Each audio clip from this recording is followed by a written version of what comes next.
चले हम आज का लेक्चर स्टार्ट करते हैं। वुंट का मानना था कि हमें इमीडिएट एक्सपीरियंस पर फोकस करना चाहिए। हमारे लेक्चर में इमीडिएट और इमीडिएट एक्सपीरियंस आते हैं और वुंट साहब कहते थे कि हमें इमीडिएट एक्सपीरियंस पर फोकस करना चाहिए। अब हम देखते हैं कि इमीडिएट एक्सपीरियंस और मीडिएट एक्सपीरियंस क्या होते हैं। मीडिएट एक्सपीरियंस से मुराद ये होता है कि अगर हमने किसी एक्सपीरियंस को मेजर करना है या फिर उस एक्सपीरियंस को स्टडी करना है, अगर हम यहाँ पे मेजरमेंट की टर्म को यूज करें तो उससे मुराद स्टडी ही होता है।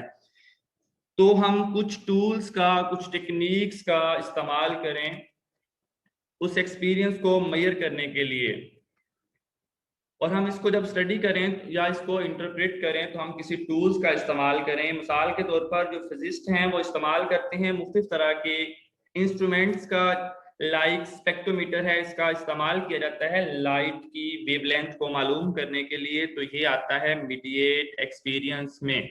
मीन कि ये वो एक्सपीरियंस होते हैं जिनको हमें स्टडी करने के लिए, मेजर करने के लिए किसी इंस्ट्रूमेंट की ज़रूरत होती है, किसी टूल की ज़रूरत होती है या फिर किसी टेक्निक की ज़रूरत होती है।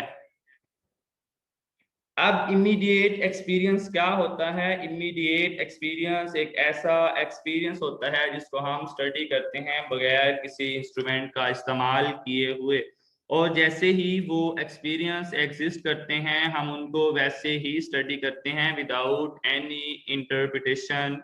तो इसे हम कहते हैं इमीडिएट एक्सपीरियंस। और अगर आपसे पूछा जाए कि वुंट किस तरह के एक्सपीरियंस को मेजर करना चाहते थे या किस तरह के एक्सपीरियंस को स्टडी करना चाहते थे, तो आप लोगों का आंसर क्या होगा? मीडिएट एक्सपीरियंस या इमीडिएट एक्सपीरियंस? क्विकली आंसर किया करें। अभी मैंने कुछ देर पहले बताया था कि जो वुंट थे, जहां से मैंने स्टार्ट लिया था, जो वुंट थे वो इमीडिएट एक्सपीरियंस को मेजर करना चाहते थे, स्टडी करना चाहते थे। और इमीडिएट एक्सपीरियंस एक ऐसा एक्सपीरियंस होता है जिसको हम किसी इंस्ट्रूमेंट के जरिए, किसी टूल के जरिए स्टडी नहीं करते, और जैसे ही वो एग्जिस्ट करता है उसे वैसे ही without any interpretation, without any manipulation, without any intervention हम स्टडी करते हैं। इमीडिएट की टर्म याद रखनी है क्योंकि आगे टिचनर ने भी कहा था कि हमें इमीडिएट एक्सपीरियंस को स्टडी करना चाहिए, और आगे स्ट्रक्चरलिज्म के बाद फंक्शनलिज्म में विलियम जेम्स ने भी कहा था कि हमें इमीडिएट एक्सपीरियंस को स्टडी करना चाहिए। तो इन तीनों स्कूल ऑफ थॉट्स में एक सिमिलरिटी है कि तीनों हमें जोर डालते हुए, एम्फेसिस करते हुए नजर आते हैं ऑन इमीडिएट एक्सपीरियंस। इसको हम इमीडिएट कॉन्शियस एक्सपीरियंस के नाम से भी जानते हैं। अब हम डिस्कस करेंगे वुंट्स मेथड्स ऑफ स्टडी को। ये तो हमने जान लिया कि गोल्स क्या हैं लास्ट लेक्चर्स में वॉलंटरिज्म का, और हमने किस चीज को स्टडी करना चाह रहे हैं या किस चीज को स्टडी करना है।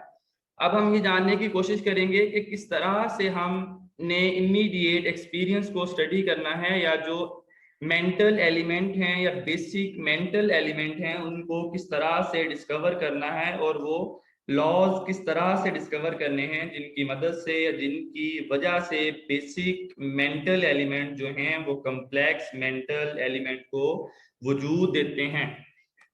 इस मेथड का नाम है इंट्रोस्पेक्शन।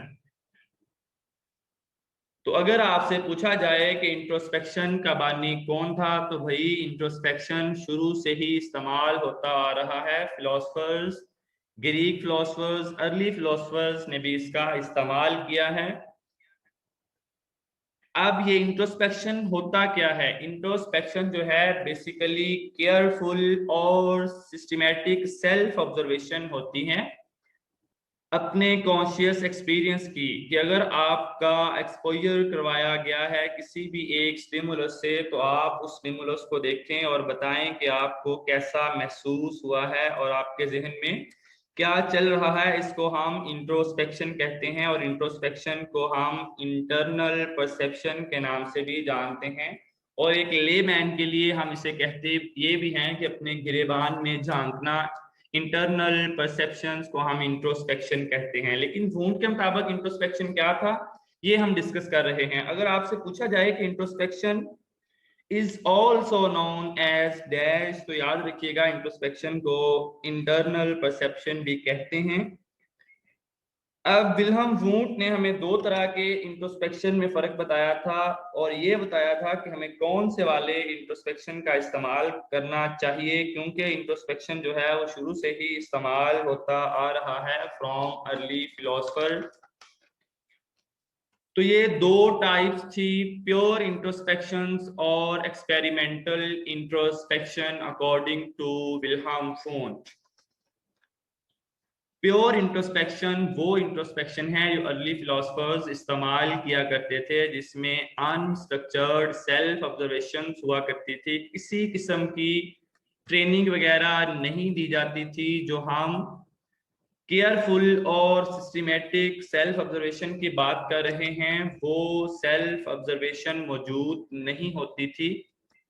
बस किसी भी इवेंट या किसी भी स्टिमुलाई के हवाले से लोगों की थॉट्स और फीलिंग को जान लिया जाता था और इसको हम प्योर इंट्रोस्पेक्शन कहते हैं या प्योर इंट्रोस्पेक्शन के नाम से जानते हैं, जिसका इस्तेमाल किया था अर्ली फिलोसफर्स ने।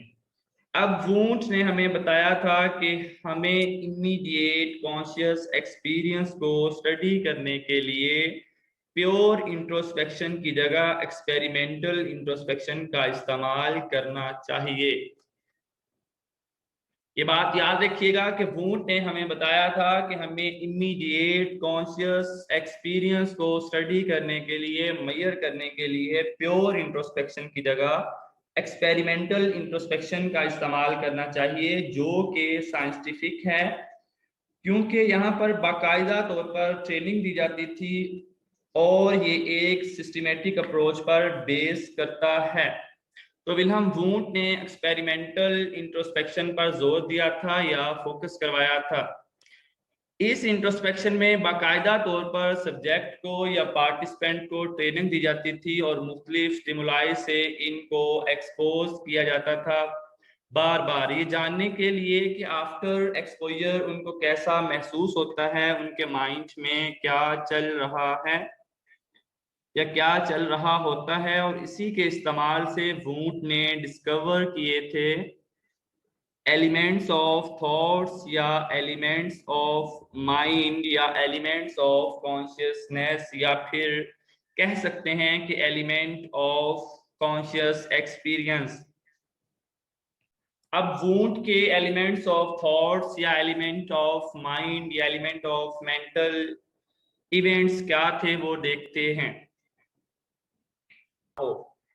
तो वुंट ने दो तरह के मेंटल एलिमेंट डिस्कवर किए थे, जिन्हें हम सेंसेशन और फीलिंग्स के नाम से जानते हैं। उन्होंने कहा कि जब हम ने सेंसेशन को डिस्क्राइब करना है तो in term of its modality हम डिस्क्राइब करेंगे। वुंट ने कहा कि जब हमने सेंसेशन को डिस्क्राइब करना है तो in terms of its modality हम डिस्क्राइब करेंगे। मोडेलिटी से मुराद टाइप्स हैं, मतलब विजुअल सेंसेशन हो सकती है, ऑडिटरी है, टेस्ट वाली को हम गस्टेटरी बोलते हैं, और जो स्मेल से रिलेटेड होती है उसको हम ऑलफैक्टरी या ऑलफैक्शन के नाम से जानते हैं। तो डिफरेंस पूछ लिया जाता है कि गस्टेशंस और ऑलफैक्टरी या ऑलफैक्शन में क्या फर्क है। तो याद रखिएगा गस्टेशंस या गस्टेटरी जो होती है ये टेस्ट से रिलेटेड होती है और जो ऑलफैक्शन होती है ये स्मेल से रिलेटेड होती है। तो पहले उन्होंने कहा कि सेंसेशन को अगर डिस्क्राइब करना है या स्टडी करना है तो in term of its modality करें और फिर in term of their intensity करें। यही हमारा कल का एमसीक्यूज ऑफ द डे था कि जब हमने सेंसेशन को डिस्क्राइब या स्टडी करना है तो इन टर्म ऑफ मोडेलिटी करें या इन टर्म ऑफ इंटेंसिटी करें या फिर in terms of its quality करें। अगर इंटेंसिटी के हिसाब से सेंसेशन को देखें तो जो सेंसेशन है वो वेरी करती है। मिसाल के तौर पर अगर हम एक ऑडिटरी स्टिमुलस को देखें तो इसकी अगर हम लाउडनेस की बात करें तो वो वेरी कर सकती है it's in sense of its intensity. इसके अलावा उन्होंने कहा था कि हर एक मोडेलिटी में क्वालिटी भी मौजूद होती है, मतलब अगर हमारे पास विजुअल इंफॉर्मेशन है या हमारे पास ऑडिटरी इंफॉर्मेशन है तो उसकी क्वालिटी पर भी गौर करें। फॉर एग्जांपल, अगर हम किसी ऑब्जेक्ट के कलर की बात कर रहे हैं तो ये भी देखें कि वो कलर ब्राइट है या फिर डल है। तो तीन चीजें उन्होंने सेंसेशन के हवाले से बताई थी, मोडेलिटी, इंटेंसिटी एंड क्वालिटी। और क्वालिटी का ताल्लुक इंटेंसिटी से नहीं बल्कि मोडेलिटी से होता है। पीपीएससी के हवाले से प्रिपरेशन करनी है तो इन तमाम छोटी से छोटी बातों को जहन में अच्छे तरीके से बिठाना होगा। ये तो बात हमने सेंसेशन के हवाले से कर ली, अब हम फीलिंग के हवाले से बात करेंगे। फीलिंग को डिस्क्राइब करने के लिए उन्होंने एक थ्योरी दी थी जो कि बहुत मशहूर थ्योरी है, try dimensional theory of feeling. उनके मुताबिक जो हमारी फीलिंग्स होती हैं वो तीन चीज़ों पर मुश्तमिल होती हैं। उनकी तीन कैरेक्टरिस्टिक होती हैं या हो सकती हैं, या फिर तीन एट्रीब्यूट हो सकते हैं। नंबर 1 पर है प्लेजेंटनेस एंड अनप्लेजेंटनेस, और नंबर 2 पर है एक्साइटमेंट एंड काम, और नंबर 3 पर है स्ट्रेन एंड रिलैक्सेशन। तो इन तीनों कैरेक्टरिस्टिक या एट्रीब्यूट को भी आपने याद रखना है। इस तरह से भी एमसीक्यूज पूछ लिया जाता है कि Wundt presented the theory of dash, the theory of sensation, the theory of perception, the theory of feeling। तो जो आंसर होगा वो फीलिंग वाला होगा। या फिर इस तरह से भी पूछा जाता है कि Wundt presented the dimensional theory of। तो हम ट्राई डायमेंशनल तो याद रख लेते हैं मगर ये भूल जाते हैं कि फीलिंग से रिलेटेड थी या सेंसेशन से रिलेटेड थी। इस तरह की छोटी छोटी बातों या इंफॉर्मेशन को अच्छे से पिक किया करें। ये करो, वो करो, इस चीज के ऊपर फोकस करो। आहिस्ता आहिस्ता ये रेपिटेशन इंशाल्लाह खत्म हो जाएगी। नेक्स्ट हमारे पास है परसेप्शन और एपरसेप्शन। वुंट का कहना था कि परसेप्शन एक पैसिव प्रोसेस होता है। जब भी इन्वायरमेंट में कोई स्टिमुलस होता है तो हमारे माइंड में इसके हवाले से इंफॉर्मेशन आ जाती है और हम सोचते वगैरह नहीं हैं, क्योंकि वो इंफॉर्मेशन हमारे पास्ट एक्सपीरियंस से रिलेटेड होती है। मीन परसेप्शन एक पैसिव प्रोसेस होता है और जो कुछ भी हमारे माइंड में होता है वो इस स्टिमुलस के हवाले से आ जाता है, तो हमें मेंटली एफर्ट करने की जरूरत नहीं होती। इसको हम परसेप्शन कहते हैं। इसके अगेंस्ट एक कंसेप्ट होता है एप परसेप्शन। एप परसेप्शन एक एक्टिव प्रोसेस है जिसमें हम किसी इन्वायरमेंटल स्टिमुलस को सही से अटेंड करते हैं और इसमें हमारी वॉयलेशन की इन्वॉल्वमेंट होती है। हम अपनी विल के मुताबिक स्टिमुलस को मीनिंग देते हैं या फिर इंटरप्रेट करते हैं। तो अकॉर्डिंग टू वॉन्ट, परसेप्शन एक पैसिव प्रोसेस है और एप परसेप्शन एक एक्टिव प्रोसेस है, या फिर परसेप्शन एक ऑटोमेटिक प्रोसेस है और एप परसेप्शन एक वॉलेंट्री प्रोसेस है, क्योंकि इसमें हम अपनी वॉयलेशन को या विल को इंक्लूड करते हैं और हम अपनी वॉयलेशन या विल के जरिए कंट्रोल कर रहे हैं। इसके अलावा परसेप्शन का ताल्लुक पास्ट से होता है और एप परसेप्शन का ताल्लुक प्रेजेंट से होता है। परसेप्शन में इन्वॉल्वमेंट होती है मेनली हमारे पास्ट एक्सपीरियंस की, खास तौर पर लर्निंग और मेमोरी की। और जो एप परसेप्शन होती है इसमें इन्वॉल्वमेंट होती है हमारी अटेंशन की और वायलेशन की। ये डिफरेंस अच्छे से याद रखिएगा, बहुत इंपॉर्टेंट है difference between perception and app perception. इसके बाद वुंट साहब ने एक और कॉन्सेप्ट दिया था जिसको हम क्रिएटिव सिंथेसिस के नाम से जानते हैं। ये इन्होंने क्रिटिसिज्म के तौर पर दिया था। किस पर क्रिटिसिज्म किया था? एक कंसेप्ट था जिसको हम मेंटल केमिस्ट्री के नाम से जानते हैं, और वो बहुत मशहूर एमसीक्यूज भी है कि मेंटल केमिस्ट्री या कंसेप्ट ऑफ मेंटल केमिस्ट्री किसने दिया था। तो याद रखिएगा, जॉन स्टुअर्ट मिल ने ये कंसेप्ट मेंटल केमिस्ट्री दिया था, और इसको क्रिटिसाइज किया था विल्हम वुंट ने, और उन्होंने एक और कंसेप्ट दिया था जिसको हम क्रिएटिव सिंथेसिस के नाम से जानते हैं, या कंसेप्ट ऑफ क्रिएटिव सिंथेसिस कहते हैं। अब ये दोनों कंसेप्ट थे क्या? जॉन स्टुअर्ट मिल का कहना था कि दो या दो से ज्यादा आइडियाज जब कंबाइन होते हैं तो उनके कंबाइन होने की वजह से एक नया आइडिया जो है प्रोड्यूस होता है। उनके कंसेप्ट ऑफ मेंटल केमिस्ट्री की जो आइडियोलॉजी है या कंसेप्ट है वो यही है। अब वुंट का कहना था कि ऐसे ही कोई दो आइडियाज मिलकर नया आइडिया जनरेट नहीं करते, बल्कि इंसान की इसमें अपनी मर्जी विल शामिल होती है।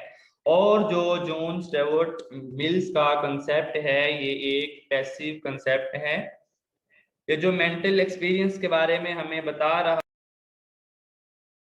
तो वुंट का कहना था कि ये एक पैसिव प्रोसेस नहीं होता जैसा कि जॉन स्टुअर्ट मिल ने कहा था,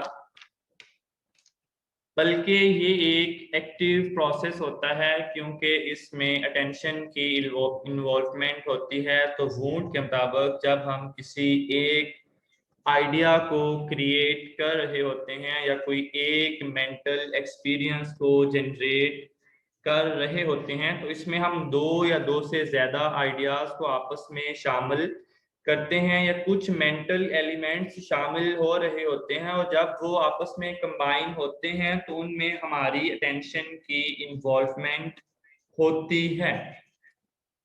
इसी वजह से हम अपनी मर्जी से एलिमेंट्स का इंतखाब करते हैं, उनको अरेंज करते हैं, रीअरेंज करते हैं, और फिर कोई आइडिया या कोई मेंटल एक्सपीरियंस जनरेट करते हैं।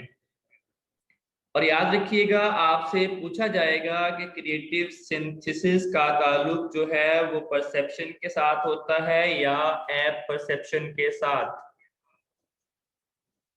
तो जब अटेंशन और वॉयलेशन की बात आती है तो एप परसेप्शन आ जाता है, ना कि परसेप्शन। तो क्रिएटिव सिंथेसिस का ताल्लुक एप परसेप्शन के साथ होता है, ना कि परसेप्शन से। इसके बाद वॉलंटरिज्म का और वुंट का आखिरी कंसेप्ट है मेंटल क्रोनोमेट्री का।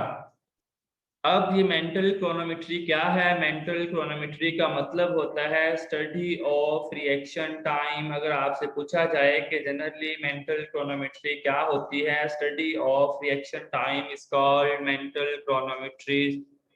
रिएक्शन टाइम की स्टडी को हम कहते हैं मेंटल क्रोनोमेट्री। जो वुंट की किताब थी physiological psychology, the principle of physiological psychology, जो कि 1873 या 1874 में उसका फर्स्ट एडिशन पब्लिश हुआ था, और यहाँ पर 1904 इसलिए लिखा गया है क्योंकि इस बुक का जो सेकंड एडिशन था वो 1904 में पब्लिश हुआ था। इसमें इस मेथड का तो हम यूज करते ही हैं, इंट्रोस्पेक्शन के मेथड का, लेकिन इसके साथ साथ हम रिएक्शन टाइम को भी, इसमें विल्हम वुंट ने बताया था कि हम इंट्रोस्पेक्शन का तो यूज कर रहे होते हैं, लेकिन उसके साथ साथ हम रिएक्शन टाइम को भी डिस्कस कर रहे होते हैं। As a technique, reaction time को हम टेक्निक या किसी टूल के तौर पर, technique of study of the mental content और मेंटल एलिमेंट्स और एक्टिविटीज ऑफ माइंड। तो इंट्रोस्पेक्शन के साथ साथ उन्होंने एक और मेथड पर फोकस करने के लिए कहा था जिसका नाम है रिएक्शन टाइम। और जब हम रिएक्शन टाइम को स्टडी कर रहे होते हैं तो इसको हम मेंटल क्रोनोमेट्री के नाम से जानते हैं। अब इस किताब का यहाँ पर जब जिक्र किया तो अगेन मैं डिस्क्राइब कर रहा हूँ कि 1873 या 1874 के साथ 1904 भी लिखा हुआ है। 1904 से मुराद ये है कि इसका सेकंड एडिशन जो है वो पब्लिश हुआ था। तो जो फर्स्ट एडिशन है इस किताब का वो 1873 या 1874, ये दोनों ईयर्स मिलते हैं, उसमें ही पब्लिश हुआ था।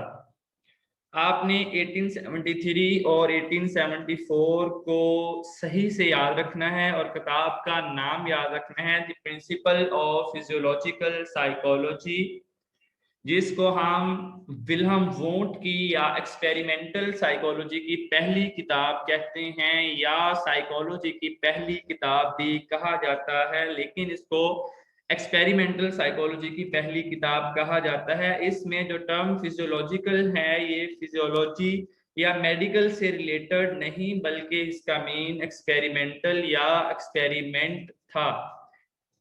तो यहाँ से वॉलंटरिज्म का इख्तिताम हो जाता है और स्ट्रक्चरलिज्म का आगाज हो जाता है। जो एडवर्ड टिचनर हैं ये जाते हैं यूनिवर्सिटी ऑफ लेप्जिग जर्मनी में और विल्हम वोंट की सुपरविजन में बाकायदा तौर पर साइकोलॉजी को लर्न करते हैं, और फिर जब अमेरिका में यूएसए में वापस आते हैं तो फिर स्ट्रक्चरलिज्म की बुनियाद रखते हैं।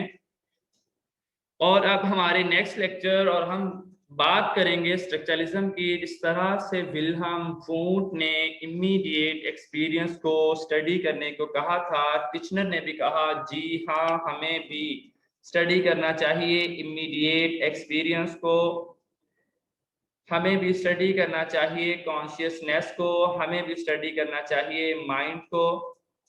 मुख्तलिफ किताबों में मुख्तलिफ वेबसाइट पर मुख्तलिफ अल्फाजों का इस्तेमाल किया गया है, लेकिन टिचनर ने हमें बताया कि कॉन्शियसनेस और माइंड के दरमियान डिफरेंस भी होता है। उन्होंने कॉन्शियसनेस और माइंड के दरमियान डिफरेंस के बारे में बताया, जिसको हम डिस्कस करेंगे। तो टिचनर साहब के मुताबिक कॉन्शियसनेस हमारा sum total of mental experience होता है एट एनी गिवन टाइम और मोमेंट ऑफ द टाइम। कि अभी आप मुझे सुन रहे हैं, आपको पता है कि आसपास कौन है, क्या हो रहा है, तो ये आपका कॉन्शियसनेस है या कॉन्शियस एक्सपीरियंस है, जो कि मोमेंटरली होता है एट एनी गिवन मोमेंट और point of time. Moment of time में जो एनवायरनमेंट के हवाले से आप में अवेयरनेस पाई जाती है, इसको हम कॉन्शियसनेस कहते हैं according to Edward Titchener. According to Edward Titchener, sum total of mental experience at any given moment is called consciousness। और जो हमारा बर्थ से लेकर प्रेजेंट तक जितना भी accumulated एक्सपीरियंस होता है उसको टिचनर ने माइंड का नाम दिया था।